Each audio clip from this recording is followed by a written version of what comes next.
All right, guys, we got her all torn apart, obviously in the middle of something, right? Well, let's dive into it. So first, we have removed all of the cables, front and rear, for the butterfly actuator. We've removed the butterfly actuator, which was back here. Getting this bike ready for its M4 full exhaust. Looks like it might be making it to the party next week. So going ahead and breaking the bike on down. Also, bringing you guys along for the ride, we are installing pair block-off plates. We've already got one installed over here. Just about to install that one. I'm going to give you guys a quick top tip on that. But if you've never seen a GSXR 1000 with all of its clothing off, there you go. Looking down the business end of the throttle body, these are those showerhead style fuel injectors. You've got your primary fuel injectors down here, a little bit out of sight. All kinds of fun stuff going on.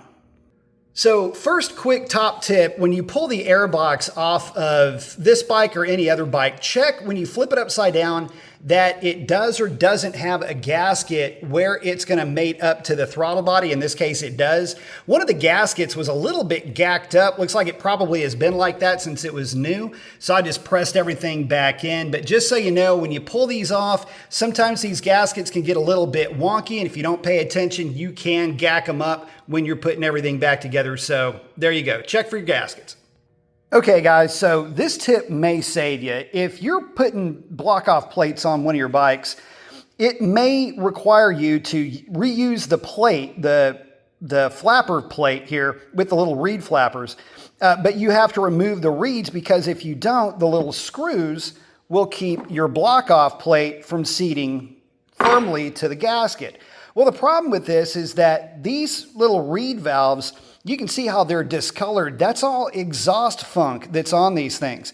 And what can happen is they'll end up basically coating everything underneath here with this little bit of varnish. You can see little signs of that. This is a really good one where you can see some of the, if I can get it to show up here on camera. Anyway, there you go. You can see some of the varnish on that particular reed right there. Anyway, good idea. Soak that thing in a really good penetrant before you get in there and start trying to unscrew those little nuts. I can promise you, you can see where this one was seated, all nice and shiny. Everything was coked up in there and it did not want to pop off. So don't get impatient. Don't get on there and just try to turn this thing. You're going to strip it clean off. What you want to do is let it sit. I actually used the little container that the pair of block-off valves came with. Let it sit for about 10 minutes or so, went and grabbed something to eat, came back, put a bunch of pressure on it, and they all came off. Initially, they didn't want to come off. So moving along with the install, these just go right back where you found them with those little reeds off of there so that you can set your block-off plate even. We're going to put a little bit of blue Loctite on that bolt, get them both on there and put them on wrist tight. No need to go crazy with the torque on these. And there you go, guys. Block off plates are installed. Now I just got to put it all back together and get ready for an exhaust to show up. I've also got to do a little bit of cleaning. It's funny. I've been out playing around with this suspension, getting this bike dialed in, and every time, at least over the past couple of weekends, I've gotten caught in the rain on some portion of me taking this bike out and getting her on the side of the tire and sorting her out. I am happy to report that the S23 rear, S22 front does exceptionally well in the wet. So a little bit of a bonus for you on that, guys. Okay, guys, so here's that pair system. Yeah, it's got some kind of, gunk, some funk in here.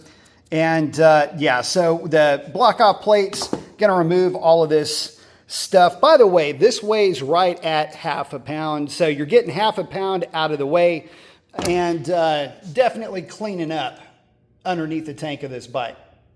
Okay, guys, and as for the actuator and the cables and all of that, I mean, what is that, about a pound or so? Not so much weight, but again, definitely unclutters the back of the bike, plus you get some trunk space.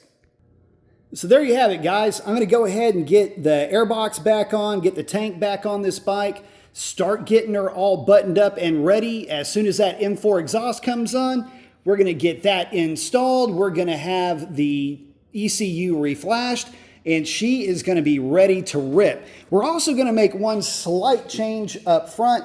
We're going to move the distance. We're going to go ahead and raise the bike up about 7 millimeters. We're only going to have about 10 millimeters showing up top up here. Going to bring that up just to give a little bit better feel under braking. So got a lot going on with this bike, bringing you guys along for the ride. Hope you like it. And if you've made it this far in the video, consider smashing that subscribe button. Helps the channel way more than you know. But with that, guys, I have got to get back to work. Hope to catch you on the next one. Take care.